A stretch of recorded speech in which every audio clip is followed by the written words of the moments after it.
ओम शांति बाबा। बाबा ओम शांति। आज 30 दिसंबर 2022 की मुरली है। बाबा कह रहे हैं, मीठे बच्चे, दूर देश से बाबा आए हैं धर्म और राज्य दोनों स्थापन करने। जब देवता धर्म है तो राजाई भी देवताओं की है, दूसरा धर्म व राज्य नहीं। प्रश्न पूछ रहे हैं आगे बाबा। बाबा पूछते हैं कि सतयुग में सब पुण्य आत्माएं हैं, कोई पाप आत्मा नहीं, उसकी निशानी क्या है? उत्तर बतलाते हैं कि वहां कोई कर्म भोग जैसे बीमारी इत्यादि नहीं होता है। यहाँ बीमारी आदि सिद्ध करती हैं कि ये आत्माएं पापों का सजा कर्म भोग के रूप में भोग रही हैं, जिसे ही पास्ट का बीते समय का हिसाब किताब कहा जाता है। आगे आज बाबा एक और प्रश्न पूछते हैं। बाबा कहते हैं कि बाबा के किस इशारे को दुरादेशी बच्चे ही समझ सकते हैं? उत्तर बतलाते हैं बाबा कि बाबा इशारा करते हैं, बच्चे तुम बुद्धि योग की दौड़ लगाओ, यहाँ बैठे बाबा को याद करो। प्यार से याद करेंगे तो तुम बाबा के गले का हार बनेंगे। तुम्हारे प्रेम के आंसू माला के दाने बन जाते हैं।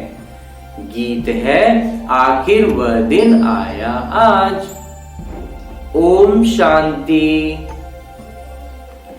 बच्चों ने गीत सुना, गीत का अर्थ समझा। भारत तो बहुत बड़ा है, सारे भारत को नहीं पढ़ाया जा सकता। यह तो पढ़ाई है, विद्यालय और विश्वविद्यालय खुलते जाएंगे। यह हुई बेहद के पिता का विश्वविद्यालय। इनको कहा जाता है पांडव गवर्नमेंट, पांडव सरकार। गवर्नमेंट कहा जाता है सॉवरेनिटी को। गवर्नमेंट का मतलब, सरकार का मतलब हुआ पूर्णतः सर्वोच्च, जिस पर फिर कोई किसी के प्रभाव में आकर के, किसी के दबाव में आकर के जो न रहे, वो होता है सॉवरेनिटी। तो अब तुम बच्चे जानते हो कि वही उच्च सर्वोच्च सत्ता स्थापन हो रही है। धर्म प्लस सत्ता, सर्वोच्च सत्ता, इसलिए इसे रिलीजियो पॉलिटिकल, देवी देवता धर्म भी स्थापन हो रहा है, ऐसे कहते हैं। मतलब कि धार्मिक राजनीतिक सत्ता। और कोई भी धर्म वाले राजाई स्थापन नहीं करते, और जो भी धर्म वाले हैं वो धर्म की स्थापना करते हैं, राजाई की स्थापना नहीं करते, सत्ता की स्थापना नहीं करते। वह सिर्फ धर्म स्थापन करते हैं। बाबा कहते हैं, मैं आदि सनातन धर्म और राजाई स्थापन कर रहा हूं। आदि सनातन धर्म भी स्थापन करते हैं और सॉवरेनिटी, सर्वोच्च सरकार भी स्थापित करते हैं। इसलिए इसको रिलीजियो पॉलिटिकल भी कहा जाता है। बच्चों को बहुत दुरादेशी बुद्धि बनना चाहिए। बाबा दूर देश से आए हुए हैं। यूं तो दूर देश से सभी आत्माएं आती हैं, तुम भी दूर देश से आए हो। नया धर्म जो स्थापन करने जाते हैं, उनकी आत्माएं दूर से आती हैं। वो है धर्म स्थापक, और इसको कहा जाता है धर्म और सत्ता स्थापक। जो और अन्य धर्मों के स्थापक आते हैं वो हुए धर्म स्थापक, और ये जो हुए धर्म और सॉवरेनिटी स्थापक, मतलब धर्म के साथ साथ सर्वोच्च सत्ता, जिस किसी के भी डोमिनेशन में, किसी के भी प्रभाव में न रहे, संपूर्ण स्वतंत्र और अधिकारी, सर्वोच्च अधिकारी। भारत में सॉवरेनिटी थी और भारत में यही सर्वोच्च सरकार, सर्वोच्च सत्ता थी। महाराजा महारानी थे, महाराजा थे श्री नारायण और महारानी थी श्री लक्ष्मी।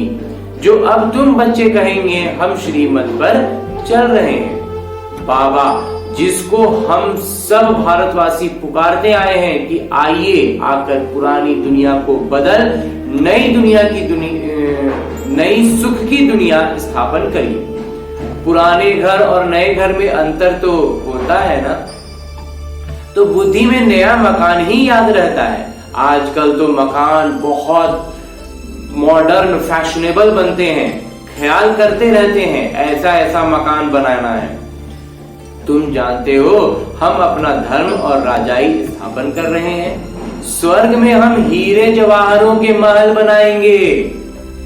दूसरे धर्म वाले ऐसा नहीं समझते।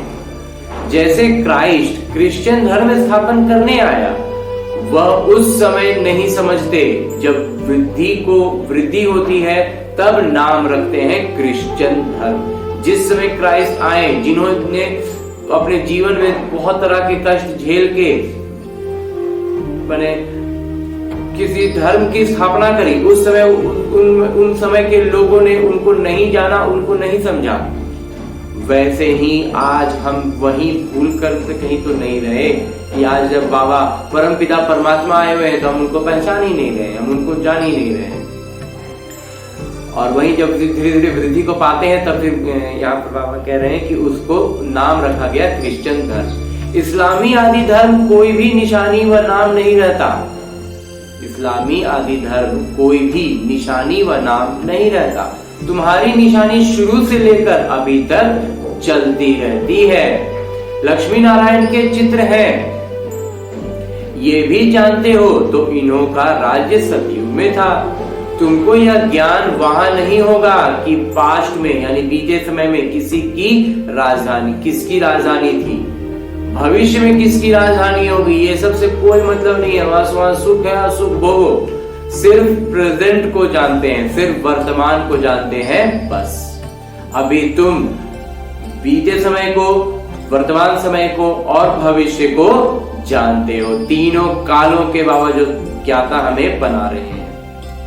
पहले पहले हमारा धर्म था, फिर यह धर्म आए हैं। संगम पर ही बाबा बैठ समझाते हैं। अभी तुम त्रिकालदर्शी बन गए हो। सतयुग में त्रिकालदर्शी नहीं होंगे। वहां तो राजाई करते रहेंगे और धर्मों का नाम निशान नहीं होगा।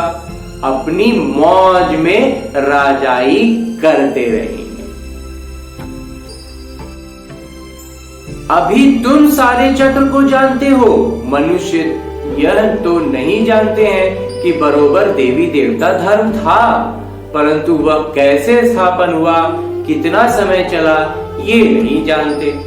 तुम जानते हो कि सतयुग में इतने जन्म राज्य किया, फिर त्रेता में इतने जन्म लिए। इन्हों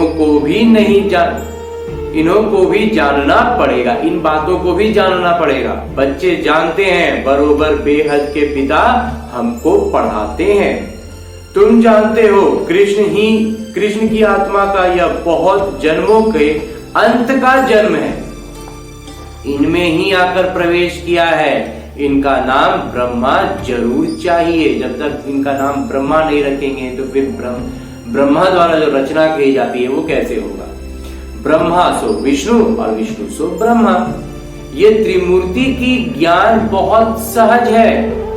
यह निराकार बाबा शिव, इनसे यह वर्षा मिलता है। बस बहुत सरल है। ये त्रिमूर्ति का चित्र भी सरल है। निराकार शिव बाबा है और उनसे ये अलौकिक धन संपदा हमें मिलता है। निराकार से वर्षा कैसे मिला? ये प्रजापिता ब्रह्मा द्वारा ब्राह्मण सो देवता बन रहे हैं। यहाँ बहुत सरलता से बाबा बताते हैं कि फिर वो निराकार से कैसे मिलेगा। तो उसके लिए प्रजापिता ब्रह्मा से मिलता है और उनसे जो हमारा ये अलौकिक जन्म होता है, ये हो जाता है ब्राह्मण जन्म। और फिर इस जन्म में हम ऐसे कर्म करेंगे, ऐसे प्रवृत्ति रखेंगे कि हम फिर देवता बने। आत्मा में सारा कुछ सही हो जाना चाहिए, फिर वो अगले जन्म में देवता होगा। उसे धर्मराजपुरी में जाना नहीं पड़ेगा। फिर वही देवताएं 84 जन्मों के बाद ब्राह्मण बनते हैं। ये चक्र बुद्धि में रहना चाहिए। हम सो ब्राह्मण, ब्रह्मा के बच्चे, सो रुद्र शिव के बच्चे। ब्रह्मा के बच्चे सो रुद्र अवतार जो कहा जाता है, शिव के बच्चे। हम आत्माएं निराकारी बच्चे हैं, बाबा को याद करते हैं। इन चित्रों पर समझाना बहुत सहज है। तपस्या कर रहे हैं, फिर सतयुग में आएंगे। तुम्हारी बुद्धि में रहना चाहिए हम मनुष्य से देवता बन रहे हैं। जब अपनी बुद्धि में होगा कि हम मनुष्य से देवता बन रहे हैं, तब हम दूसरों को समझा पाएंगे। फिर देवता धर्म को बादशाह बन राज्य करेंगे। अब देवताओं में भी जो बादशाह बन जाएंगे वो राज्य करेंगे। तो योग से ही तुम्हारे विकर्म विनाश होंगे, लेकिन बीते जन्मों के पहले विकर्म तो विनाश कर लें, तो ये योग से होगा। अगर अभी भी पाप करते रहेंगे तो क्या बनेगा? यात्रा पर जब जाते हैं तो पाप नहीं करते हैं, पवित्र भी जरूर रहते हैं। समझते हैं देवताओं के पास जाते हैं। जब किसी तीर्थ पे निकलते हैं तो उस समय तो पतित नहीं होते हैं, सब चीज का ध्यान रखते हैं। तो मंदिर में भी हमेशा स्नान करके जाते हैं। स्नान क्यों करते हैं? एक तो विकार में जाते हैं, तो एक तो रात को विकार में गया, फिर दूसरा क्या, सुबह में शौच वगैरह जाते हैं, फिर स्वच्छ बनकर देवताओं के दर्शन करने जाते हैं। अगर रात में किसी तरह का विकार में गए, सुबह में फिर शौच में गए, तो ये सबसे क्या हो गया, अपने आप को दूषित मानने लगे। तो फिर स्नान करते हैं, इसलिए स्नान करते हैं, स्वच्छ बनते हैं, तब देवता के दर्शन के लिए जाते हैं। यात्रा पर कभी पतित बनते नहीं। अब यात्रा बनेंगे तो पतित कब बनेंगे? तो 4 धामों की परिक्रमा पावन होकर देते हैं। 4 धामों की यात्रा पर जब निकलेंगे तो उतना समय तो पवित्र ही रहेंगे। तो पवित्रता है मुख्य। देवताएं भी अगर पतित होते तो फर्क क्या रहा? देवताएं पावन है, हम पतित हैं। तुम जानते हो बाबा ने हमको ब्रह्मा द्वारा गोद लिया है। परम पिता परमात्मा हमें गोद में उठा रहे हैं। तो ये निराकारी है, तो वो ब्रह्मा द्वारा लेते हैं, ब्रह्मा द्वारा सब कुछ कराते हैं। लौकिक में जो चाहिए, इसलिए उनका नाम ब्रह्मा रखा है। और ताकि हम जो जानते हैं कि ब्रह्मा द्वारा सृष्टि की, नई सृष्टि की रचना होती है, वही ब्रह्मा बाबा कर रहे हैं। यूं तो तुम सब आत्माएं हमारे बच्चे हो, परंतु तुमको पढ़ाऊं कैसे? राजयोग कैसे सिखाऊं? तुम मीठे मीठे बच्चों को स्वर्ग का मालिक कैसे बनाओ? तुम जानते हो बाबा नई दुनिया स्थापन करते हैं, तो भगवान जरूर बच्चों को लायक बनाकर वर्षा देंगे ना। बहुत समझने की बातें हैं कि निराकार बाबा आए हैं, वो हमको पढ़ाएंगे कैसे, वो हमें राजयोग सिखलाएंगे कैसे, हमें लायक बनाएंगे, हमें मीठे मीठे बनाएंगे, तब तो फिर हमें स्वर्ग सौंप कर जाएंगे ना। तो ये करने के लिए ब्रह्मा बाबा की जरूरत है, उनकी शरीर की, एक लौकिक शरीर की जरूरत है, जिनके द्वारा वो हमसे बातें करेंगी। तो ये करने के लिए, स्थापन करने के लिए बाबा ब्रह्मा बाबा का सहारा लेते हैं। और बाबा कह रहे हैं कि बच्चों को लायक बनाएंगे तब तो उनको फिर वर्षा देंगे ना। पहले बच्चा को थोड़ा लायक बनाना होगा। कहीं लायक बनाएंगे, कहां लायक बनाएंगे? जाहिर सी बात है, संगम युग में। तो बाबा कहते हैं मैं संगम पर आता हूं। यह बीच का ब्राह्मण धर्म ही अलग हो जाता है। ये जो बीच में ब्राह्मण धर्म में आए ना, यही अलग है। कलयुग में है शूद्र धर्म, क्योंकि कलयुग में सब शूद्र बने पड़े हैं। सतयुग में है देवता धर्म, ये है ब्राह्मण धर्म। तो शूद्र से देवता में जाना है, लेकिन बीच में ब्राह्मण धर्म में आना है, ब्रह्मा के वंशावली बनना है। तुम ब्राह्मण धर्म के हो। ये संगम युग बहुत छोटा है। अभी तुम सारे चक्र को जान गए हो, दुरादेशी बन गए हो।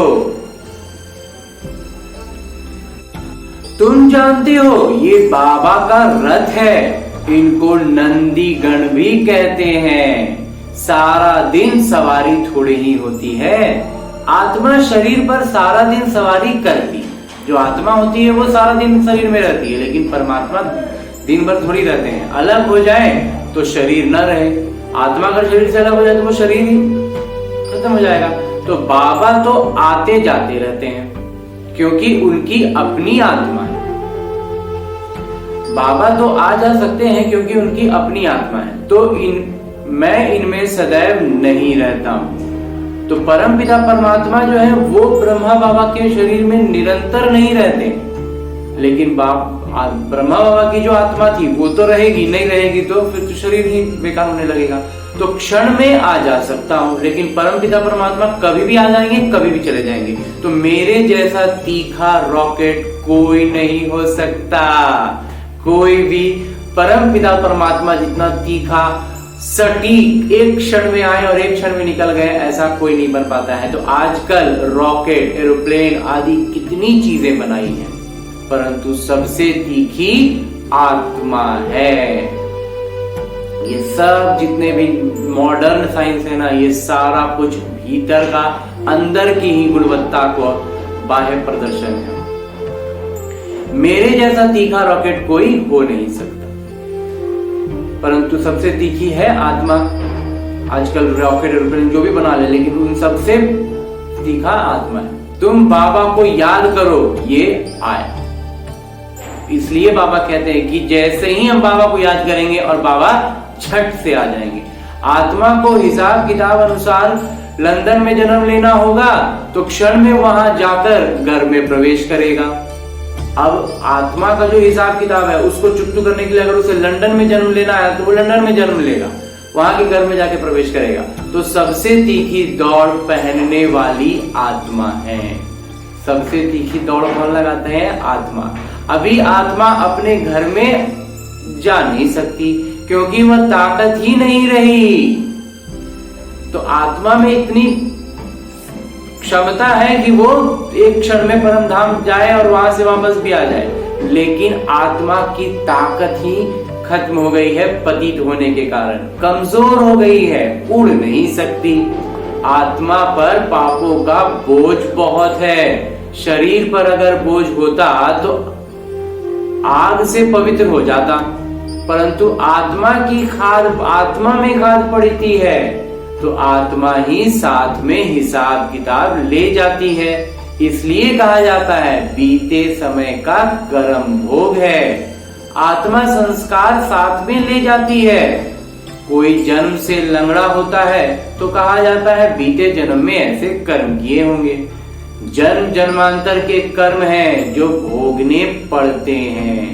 सतयुग में है ही पुण्य आत्मा, वहां ये बातें नहीं होती।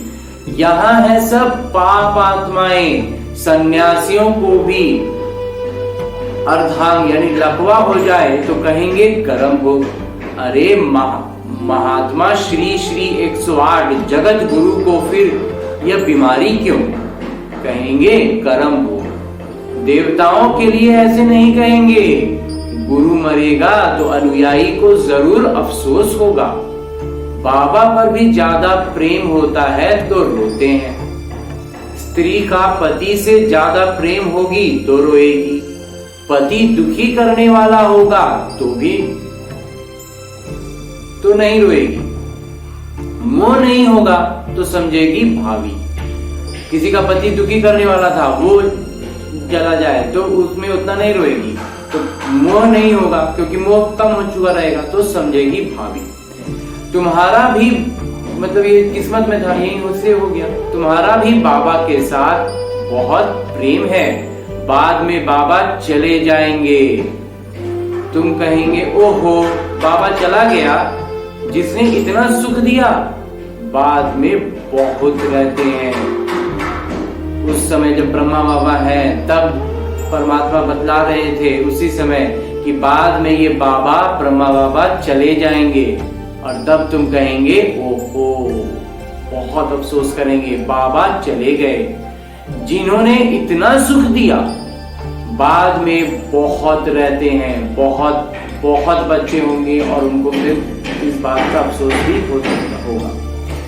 बाबा से बहुत प्रेम रहता है। तुम कहेंगे बाबा हमको राजाई देकर चले गए। प्रेम के आंसू आएंगे, दुख के नहीं आएंगे। जब ज्ञान आ जाएगा तो फिर दुख के आंसू तो नहीं आएंगे। यहाँ भी बच्चे बहुत समय के बाद आकर बाबा से मिलते हैं तो प्रेम के आंसू आते हैं। यह प्रेम के आंसू फिर माला का दाना बन जाएंगे। हमारा पुरुषार्थ ही है कि हम बाबा के गले का हार बने, इसलिए बाबा को याद करते रहते हैं। बाबा का फरमान है, याद की यात्रा करते रहो। जैसे दौड़ाया जाता है, फलाने स्थान को हाथ लगाकर आओ, फिर क्रमशः होता है। जैसे जैसे मने पूरा जाता है वैसे वैसे करते जाना है, फटाफट फटाफट सब जगह, लेकिन इसमें भी फिर क्रमशः हो जाते हैं। यहाँ भी जितना बाबा को ज्यादा याद करेंगे तो पहले दौड़ लगाकर जाएंगे, वहीं फिर पहले स्वर्ग में लौट आकर अपना राज्य करेंगे। वो जितना जल्दी जल्दी बाबा के कार्य में आगे आगे दौड़ेंगे, वो फिर स्वर्ग में भी उनको आगे आगे राजाई मिले। तुम सब आत्माएं बुद्धि के योग से दौड़ रहे हो, यहाँ बैठे हुए वहां दौड़ रहे हो। यहाँ तो बैठे हुए हैं लेकिन बुद्धि से दौड़ रहे हो। हम शिव बाबा के बच्चे हैं। बाबा इशारा करते हैं, मुझे याद करो, दूरदेशी बनो। तुम दूर देश से आए हो, हम आत्माएं भी दूर देश से आए हैं। अब ये पराया देश विनाश हो जाएगा। इस समय तुम रावण के देश में हो। यह धरनी रावण की है, इस बात की भी सजगता रखनी है। फिर तुम बेहद के बाबा की धरनी पर आएंगे। उसके बाद जब इस जन्म में पुरुषार्थ करेंगे तब फिर बाबा की धरनी पर आएंगे। वहां है राम राज्य। राम राज्य बाबा स्थापन करते हैं। फिर आधा में रावण राज्य नाटक अनुसार ढूंढा हुआ है। ये सब बातें तुम बच्चे ही जानते हो, इसलिए तुम प्रश्न पूछते हो, कोई नहीं बता सकेगा। इसलिए जब तुम प्रश्न पूछते हो तो फिर कोई बता नहीं सकता। अगर कहें आत्मा के पिता परम पिता है, अच्छा तुमको उनसे क्या वर्षा मिलना चाहिए? ये है पतित दुनिया। बाबा ने पतित दुनिया तो नहीं रची है ना, पतित दुनिया तो बाबा ने नहीं रची, तो रावण बीच में घुस गया। तो कोई को भी समझाना बहुत सहज है, चित्र दिखाना पड़े। त्रिमूर्ति का चित्र कितना अच्छा है, ऐसे कायदे अनुसार त्रिमूर्ति शिव का चित्र कहीं है नहीं। ब्रह्मा की दाढ़ी दिखाते हैं, विष्णु और शंकर को नहीं दिखाते, उनको देवता समझते हैं। ब्रह्मा तो प्रजापिता है। कोई ने कैसे बनाया है। अभी तुम बच्चों की बुद्धि में ये सब बातें हैं और कोई की बुद्धि में नहीं आता। जैसे बावरे हैं, बावरों रावण को क्यों जलाते, ये बात किसी की बुद्धि में नहीं आता कि रावण को क्यों जलाते। कुछ पता ही नहीं है रावण है कौन, कब से आया है। कह देते हैं अनादि काल से जलाते हैं। तुम समझते हो ये अल्प आधा कल्प का दुश्मन है। दुनिया में अनेक मतें हैं, जिसने जो समझाया वो नाम रख दिया। कोई ने महावीर नाम डाल दिया। अब महावीर तो हनुमान को दिखाते हैं, यहाँ आदि देव महावीर नाम क्यों रखा है? मंदिर में महावीर महावीरनी और तुम बच्चे बैठे हो, उन्होंने माया पर जीत पाई है, इसलिए महावीर कहा जाता है। तुम भी अनायास ही अपनी जगह पर आकर बैठे हो। ये तुम्हारा यादगार है, वो है जड़, मतलब सिर्फ मूर्ति है। फिर भी चित्र जरूर लगाना पड़े। जब तक चैतन्य के पास आकर समझें, चैतन्य के पास आएंगे, जो जीवित अभी आत्मा जो बोल रहे हैं समझा रहे हैं, उनसे समझेंगे तब हम समझ पाएंगे कि ये जड़ चित्र क्यों है, कैसे हैं, किनके हैं। दिलवाड़ा मंदिर का राज बहुत अच्छा समझा सकते हो, ये पढ़कर गए हैं, तब भक्ति मार्ग में ये यादगार बने हैं। तुम्हारी राजधानी स्थापन करने में बड़ी मेहनत लगती है, गालियां भी खानी पड़ती हैं, क्योंकि कलंगीधर बनना है। अभी तुम सब गाली खाते हो, सबसे ज्यादा ग्लानि मेरी की है। परमपिता परमात्मा की ग्लानि कर देते हैं, फिर प्रजापिता ब्रह्मा को भी गाली देते हैं। मित्र संबंधी आदि सब बिगड़ पड़ते हैं। विष्णु व शंकर को थोड़े ही गाली देंगे। बाबा कहते हैं मैं गाली खाता हूं, तुम बच्चे बने हो तो तुमको भी हिस्सा लेना पड़ता है। जब परमपिता परमात्मा को लोग बुरा कह देते हैं तो ब्रह्मा बाबा को भी बुरा कहते हैं, और हम बच्चे उनसे जुड़ रहे हैं तो हमें भी लोग बुरा ही कहेंगे। बाबा कह रहे हैं तुम बच्चे मेरे बने हो तो तुम्हें भी हिस्सा लेना पड़ेगा, तुम्हें भी गालियां खानी पड़ेगी। नहीं तो यह अपने धंधे में था, गाली की तो बात ही नहीं थी, अपना काम कर रहे थे ब्रह्मा बाबा, उनको गाली कौन देता? सबसे ज्यादा गाली मुझे देते हैं, परमपिता परमात्मा को ही सबसे ज्यादा बुरा भला कह देते हैं, अनजाने में या रावण के वश में। अनजाने में नहीं कहेंगे, रावण के बस में बैठे हुए हैं, रावण के चंगुल में है, पहचान ही नहीं रहे, अपना धर्म कर्म भूल गए हैं। कितना समझाते हैं। अच्छा, मीठे मीठे सिकिलते बच्चों प्रति माता पिता बाबा का याद प्यार और आशीर्वाद। रूहानी बाबा की रूहानी बच्चों को नमस्ते। हम रूहानी बच्चों की ओर से रूहानी बाबा को याद प्यार और प्रणाम। धन्यवाद बाबा, धन्यवाद। मुरली के लिए भी धन्यवाद और इस अनूठे अलौकिक ब्राह्मण जीवन के लिए भी बहुत बहुत बहुत धन्यवाद।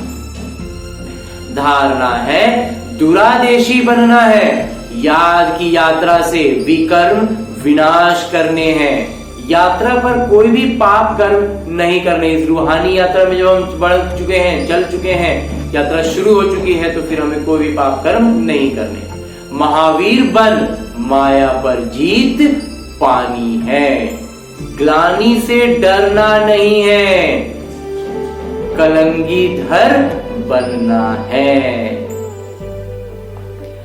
और आगे बाबा वरदान दे रहे हैं। वरदान देते हुए बाबा कहते हैं कि सर्व शक्तियों का अनुभव करते हुए समय पर सिद्धि प्राप्त करने वाले निश्चित विजयी भव।